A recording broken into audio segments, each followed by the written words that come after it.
And then, syempre, wag natin kakalimutan yung serum at sun cream. So, pareho silang sunscreen. Dinagdagan ko ng konti.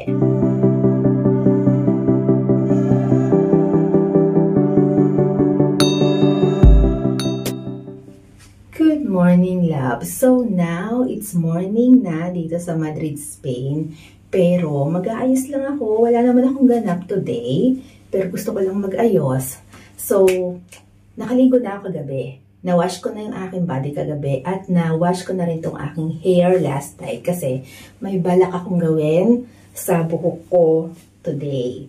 So, since nakaligo na ako kagabi, mag-wash lang tayo ng aking face using yung pinadala ng Mixon. So, ilang araw ko nang gamit to. So, ngayon ko lang siya i-video. So, may pinadala kasi sa atin yung Mixon na skincare. So, gagamitin natin siya today. Pero ito ay mauubos na kasi ito yung dati ko pa. Yung serum kasi nila ay nakagamit na ako dati pa. So, kaya uubusin ko muna to bago ko gamitin yung bago. So, complete skincare yung pinadala ng Mixon. Kaya yun yung gagamitin natin na ipapakita ko sa inyo. Pero, nagamit ko na to ng mga naunang araw pa. Hindi ito yung first time na gagamitin ko sila kasi ilang linggo ko na rin silang gamit. First, gagamit tayo ng facial wash by Mixon. Yung kanilang Centella. Ang gusto ko dito sa mga skincare na to, so complete yung skincare na pinadala nila. Morning to night skincare.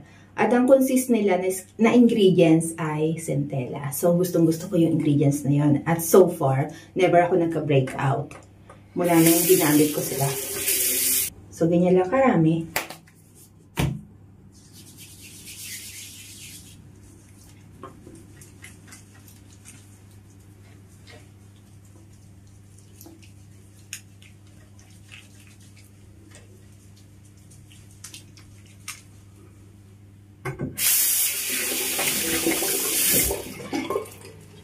Okay, so yan, malinis na yung ating face. Hindi ako gumamit ng cleansing oil ngayon kasi morning. Sa gabi ko lang siya ginagamit. So now, iwa-wipe natin yan gamit yung tissue, yung facial tissue. Water.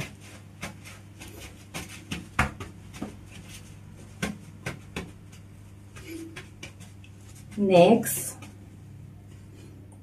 ang next kong gagamitin ay etong hyaluronic acid serum na glacier water. Dalawa yung serum.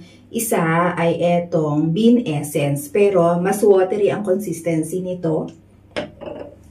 Itong hyaluronic. So, uunahin natin gamitin itong hyaluronic na serum.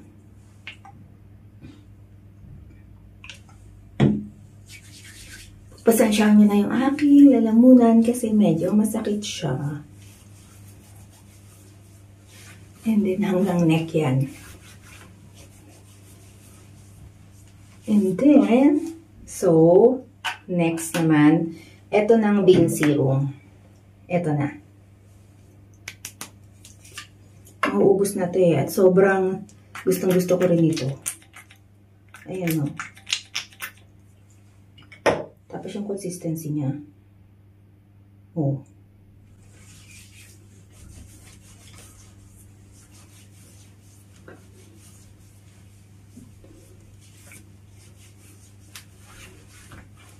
Next naman ay etong cream na bean cream. Okay. So, ayan siya. Tabi lang natin. So, gusto ko yung consistency nito kasi tingnan nyo. Ayan. Ang face ko kasi, o ang skin ko, may tendency na mag-dry. Lalo na kung ganito, na nagpapalit na naman ng weather dito sa Spain. So, ayan. Gusto ko yung mga consistency na ganito. Na hindi siya nalalaglag, na may pagka-thick, pero hindi masyadong thick. Pag masyadong thick kasi, personal choice kong gamitin yan kapag winter. Ayan. Hindi masyadong marami yung ginamit ko.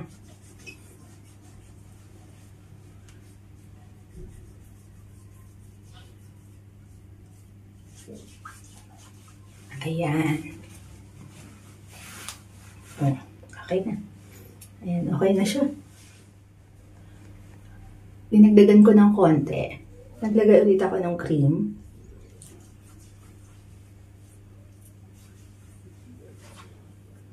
Ang soft nito sa skin kapag ginagamit ko.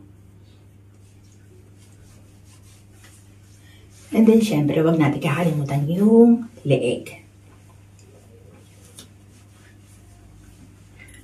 Okay. Tabi natin dahil ganyan. Okay. So, next naman, sunscreen. So, yung Mixun may pinadala na sun serum at sun cream. So, pareho silang sunscreen. Pero since medyo mainit pa naman dito sa Madrid, ang gagamitin natin, ang ginagamit ko ngayon na madalas ay etong sun serum. Etong sun cream kasi, pag ganito yung consistency niya, sun cream, ginagamit ko siya kapag palamig na, yung malapit na mag-winter. So, cream talaga yung ginagamit ko kapag pa-winter na. Pero pag ganito na medyo mainit pa, gusto ko yung light lang sa skin, kaya sun serum yung gagamitin ko. Ayan siya.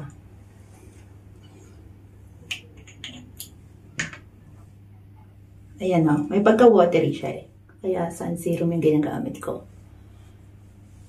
Gusto ko sanang pakita sa inyo, kaya lang may pagka-watery nga siya. Paano ba? Ganyan na lang. Ayan o. May pagka-watery talaga siya. Isa pa. Ayan. So, 3 finger yung ginawa ko. Yung nilagay ko. And then, mag-i-reapply tayo after 2 hours.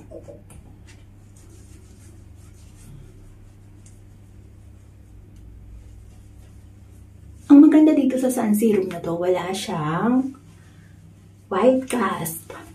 At madali siyang ma-absorb ng skin.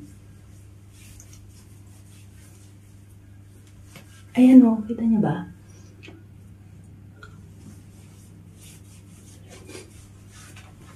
Oh, see, sandali lang, na-absorb na siya ng skin ko. Oh, see.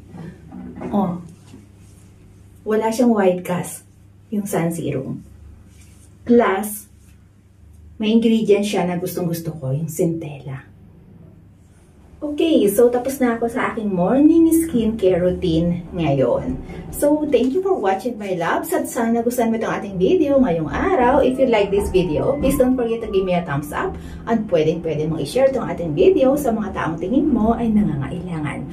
Pero tulad ng dati, bago tayo magtapos, kung bago ka dito sa aking channel, please subscribe to my channel at i-click mo na rin ang notification bell at huwag mong kalimutan i-click ang all after ng notification bell para updated ka at wala kang ma-miss sa mga susunod ka pang videos. Once again, this is Ganda Pilipinas sa Espanya, sharing life one story at a time. Thank you!